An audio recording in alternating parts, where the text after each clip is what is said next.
না আমার ক্ষেত্রে যেটা হয় আমি রান্না করা না, আমি কি কি খাবো লিস্টটা দেই। ভাই আমি এখন না, আগে রান্না করতে পারতাম, এখন ভুলে গেছি।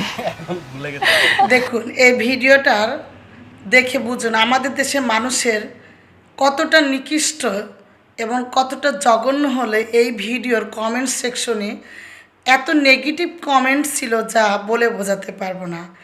কেউ বলছে বোন মারুফা তুই নাইট ক্রিম ব্যবহার কর, কেউ বলছে না রূপ নাই গুণ নাই, কেউ বলছে এই মেয়ে আর দুদিন পর চলবে না, কেউ বলছে এদের দিয়ে কি সংসার চলে। আচ্ছা এরকম অনেক কাহিনী, মানে এত নিকৃষ্ট নিকৃষ্ট কথাবার্তা এই কমেন্ট সেকশনে মানে বলেছে আপনাদের বলে বোঝাতে পারবো না।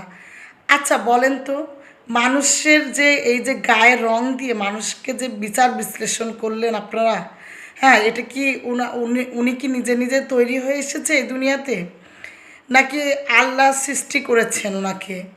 আচ্ছা আপনার মাকে যদি আল্লাহ বলতো যে আপনি আপনার সন্তানকে আপনার মতো তৈরি করতেন, তাহলে নিশ্চয় আপনার মা আপনার পৃথিবীর সবচেয়ে সেরা সুন্দর হিসাবে তৈরি করত। কিন্তু না, এখানে যেহেতু আপনার মাকে প্রায়োরিটি দেওয়া হয়নি, এই জন্য আল্লাহ নিজেই যেহেতু পৃথিবীর প্রত্যেক ব্যক্তিকে তৈরি করেছে, নিশ্চয় তার উদ্দেশ্য প্রণীতভাবেই প্রত্যেক মানুষকে প্রত্যেক জীবকেই তৈরি করা হয়েছে। এখানে আমরা তাদের এই দুজনের গুণকে বিচার বিশ্লেষণ না করে আমরা কি করলাম, তাদের বিভিন্ন গায়ের রং, বিভিন্ন কথা, দাঁত, চুল, আনুষঙ্গিক বিষয় নিয়ে তুলে ধরলাম। অথচ এরা দুজন কিন্তু ক্রিকেট জগতে বা খেলাধুলার জগতে বেশ ভালো, এবং বাংলাদেশে এরাও খুব ভালো অলরাউন্ডার।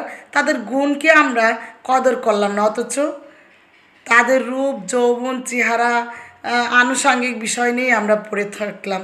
আসলে দিন শেষে আমাদের দেশের মানুষের যে অবস্থা, মানে আমরা গুণে কদর করি না, আমরা আসলে সৌন্দর্যকে বেশি প্রায়োরিটি দিই। আর আমরা যতদিন এই সৌন্দর্যকে প্রায়োরিটি দেব ততদিন, আর এবং আমাদের মেন্টালি যতদিন আমরা চেঞ্জ না করব, আমাদের দেশের মেয়েরা ততদিন মানে সামনের দিকে এগিয়ে যেতে পারবো না।